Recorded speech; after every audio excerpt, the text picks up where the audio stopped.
Assalamualaikum warahmatullahi wabarakatuh. Nama saya Nabila Nursyarani dari kelas 12 IPA 3 dan saya di sini akan menerangkan sifat koligatif larutan. Baik, pertama di sini ada daftar isi. Saya akan menerangkan pengertian sifat koligatif larutan, jenis-jenis koligatif larutan. Lalu saya juga akan menjelaskan tentang pengertian penurunan titik beku. Lalu ada contoh soal penurunan titik beku. Baik, apa itu koligatif larutan? Sifat koligatif larutan merupakan sifat fisika larutan yang hanya tergantung pada jumlah partikel zat terlarut atau konsentrasinya dalam larutan dan tidak tergantung pada jenis zat terlarut. Selanjutnya ada jenis-jenis sifat koligatif larutan. Di antaranya adalah penurunan tekanan uap, lalu kenaikan titik didih, penurunan titik beku, dan terakhir adalah tekanan osmotik. Di sini saya akan menjelaskan penurunan titik beku. Apabila ke dalam sebuah zat berlarut ditambahkan zat terlarut, maka akan terjadi proses penurunan tekanan uap jenuh larutan. Kemudian, adanya penurunan tekanan uap jenuh larutan akan mengakibatkan penurunan titik beku larutan. Bisa dilihat juga di sini ada rumus penurunan titik beku, yaitu delta TF sama dengan M dikali KF. Dengan delta TF adalah penurunan titik beku, M adalah molalitas, lalu K adalah tetapan penurunan titik beku.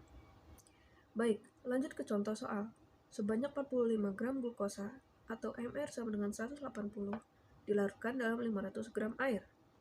Dengan KF air sama dengan 1,86 Celcius per molal, maka larutan yang terbentuk akan membeku pada suhu berapa?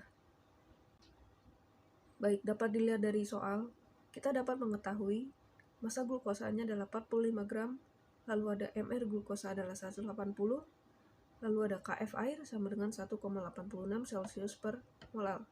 Lalu yang ditanyakan adalah penurunan titik bekunya. Baik, hal pertama yang kita lakukan adalah mencari molalitasnya dengan rumus massa glukosa per Mr glukosa dikali 1000 per P. P-nya itu apa? P adalah massa pelarutnya. Jadi karena di soal itu adalah air, jadi kita ambil yang air itu, yang 500. Baik, bisa langsung dimasukkan 45 per 180 dikali 1000 per 500 sama dengan 0,5 molar. Baik, apabila molalitasnya sudah diketahui, bisa kita masukkan rumus delta TF sama dengan KF dikali M. Delta TF sama dengan 1,86 dikali 0,5 sama dengan 0,93 Celcius. Apakah ini sudah selesai? Jawabannya tidak. Karena pertanyaannya adalah penurunan titik bekunya, maka harus kita lanjutkan dengan TF sama dengan TF dikurang delta TF. Nah, TF-nya itu adalah titik beku pelarutnya. Dan karena di sini itu air sama dengan 0, Celcius. Maka bisa langsung dimasukkan 0 Celcius dikurang 0,93 Celcius. Maka didapat TF sama dengan min 0,93 Celcius. Baik, sekian dari saya. Terima kasih. Wassalamualaikum warahmatullahi wabarakatuh.